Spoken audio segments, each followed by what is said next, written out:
municipales. Florian Philippot, que va-t-il arriver à cette candidate qui se présentait donc pour la première fois, je crois, à Rethel dans les Ardennes, hein. C'est une petite commune de 7500 habitants. Bien écoutez, elle n'est plus candidate puisqu'elle est suspendue. Elle l'a été très tôt ce matin. Elle va passer très rapidement en commission de discipline.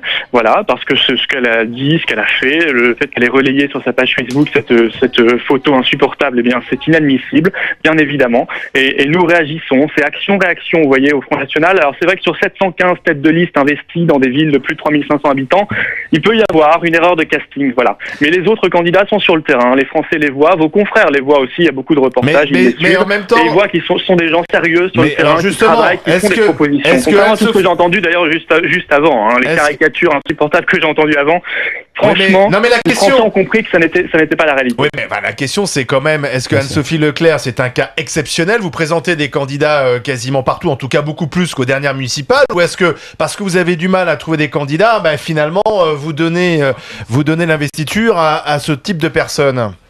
Non, c'est une erreur de casting assumée. Voilà, on a fait une erreur. Bon, écoutez, ça arrive. On a investi 715 personnes et ça va continuer parce qu'on veut être présent partout dans le maximum de territoires français, de communes, parce qu'il y a une forte demande, une forte espérance, une forte dynamique. Et bien, ça peut arriver comme ça arrive dans tous les autres partis, hein. Souvenez-vous, à l'UMP, lors du débat sur l'identité nationale, ils auraient pu en virer à l'appel des responsables locaux de l'UMP suite aux propos qui avaient été tenus, et je ne crois pas qu'ils ne l'aient fait non plus. Voilà. Bon, au Front National, c'est différent. C'est la ligne qui est impulsée. On n'est pas infaillible, on le reconnaît parfaitement. Mais on réagit, et je crois que c'est ce qu'attendent les Français, c'est ce qu'attendent les électeurs. Maintenant, vous savez, notre programme sur l'emploi ne se limite pas à l'immigration. Les Français savent très bien qu'on défend le protectionnisme intelligent, qu'on défend des choses sur la réindustrialisation, sur la question de l'euro qui pénalise nos exportations.